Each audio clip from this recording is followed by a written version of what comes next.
నమస్తే. వార్తలు ముఖ్యాంశాలు చదువుతున్న జర్నలిస్ట్ కృష్ణ. అనకాపల్లి జిల్లా అడ్డు రోడ్డు వద్ద 22 ప్యాకెట్లతో 120 కేజీల గంజాయిని కారులో తరలిస్తుండగా పట్టివేత. రాజస్థాన్ రిజిస్ట్రేషన్ కారు నెంబర్ను ప్లేట్ ని ఏపీ రిజిస్ట్రేషన్ గా మార్చి రవాణా చేస్తుండగా పట్టుకున్న పోలీసులు. ఒక్కొక్కరిది ఒక్కో కష్టం. నాయకుడిగా వారికి అండగా ఉండడం కన్నా చేసే పెద్ద సహాయం ఏముంటుంది? ఉప్పల్ నియోజకవర్గం నలుమూలల నుండి ప్రతిరోజు వచ్చే వందలాది మంది కష్టం పంచుకునే మహాయజ్ఞం నిరంతరంగా ప్రజాపాలనలో కొనసాగుతుందని కాంగ్రెస్ పార్టీ ఇన్ఛార్జ్ మన్నముల పరమేశ్వర్ రెడ్డి అన్నారు.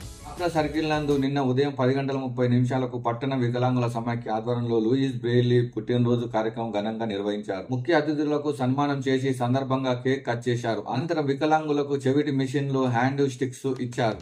గ్రేటర్ హైదరాబాద్ కాప్రా సర్కిల్లో నిన్న ఉదయం 6 పిల్లలతో ఇందిరమ్మ ఇళ్ల సర్వేలో భాగంగా సమావేశం నిర్వహించడం జరిగింది. సర్వేకు అదనపు సిబ్బందిని సమకూర్చి సర్వే వేగవంతం కోసం చర్యలు తీసుకుంటున్న డీసీ జగన్. రాచకొండ అడిషనల్ డీసీపీగా వెంకటరమణ పదవి బాధ్యతలు స్వీకరించిన సందర్భంగా రాచకొండ కమిషనరేట్ పరిధిలోని ఏసీపీ ఆఫీసులో ఏసీపీలు, సిఐలు మర్యాదపూర్వకంగా కలిసి శుభాకాంక్షలు తెలిపారు. తెలంగాణ రాష్ట్ర రైతాంగాన్ని కొత్త సంవత్సరంలో మంచి జరగాలని, వ్యవసాయాన్ని పండుగ చేయాలని రైతు భరోసాపై కీలక నిర్ణయం తీసుకున్నాం. వ్యవసాయ యోగ్యమైన భూములన్నిటికీ ఎలాంటి షరతులు లేకుండా ప్రతి ఎకరానికి రైతు భరోసా అందించాలని నిర్ణయం తీసుకున్నాం. ప్రస్తుతం 10,000 రైతు భరోసాను 12,000 పెంచుతూ నిర్ణయం తీసుకున్నాం. ఎంప్లాయీస్ స్టేట్ ఇన్సూరెన్స్ కార్పొరేషన్ లో ఇన్సూరెన్స్ ఆఫీసర్ ఉద్యోగాలు మొత్తం ఖాళీలు 608, వేతనం 56,000 నుండి 1,77,000. దరఖాస్తు చివరి తేదీ జనవరి 31. స్పీకర్ గడ్డం ప్రసాద్ కు ఉపాధ్యాయుల నుండి నిరసన సెగ. వికారాబాద్ నియోజకవర్గంలో ఎమ్మెల్యే క్యాంపు కార్యాలయానికి వెళ్తుండగా స్పీకర్ గడ్డం ప్రసాద్ కారును అడ్డుకున్న సమగ్ర శిక్ష ఉపాధ్యాయులు.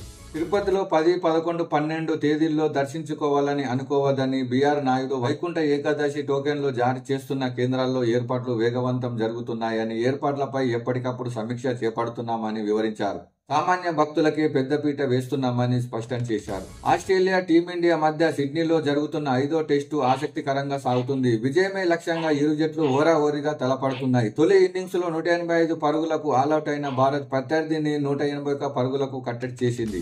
బీహార్ ప్రశాంత్ కిషోర్ నిరాహార దీక్ష. ఆయన లగ్జరీ వ్యాన్ పై సర్వత్రా విమర్శలు. ఎందుకంటే Bihar public service commission December 13న నిర్వహించిన కంబైన్డ్ కాంపిటేటివ్ పరీక్షా ప్రశ్న పత్రం లీక్ అయినట్లు ఆరోపణలు వెల్లువెత్తడంతో 10 రోజులుగా నిరుద్యోగులు ఆందోళన చేస్తున్నారు.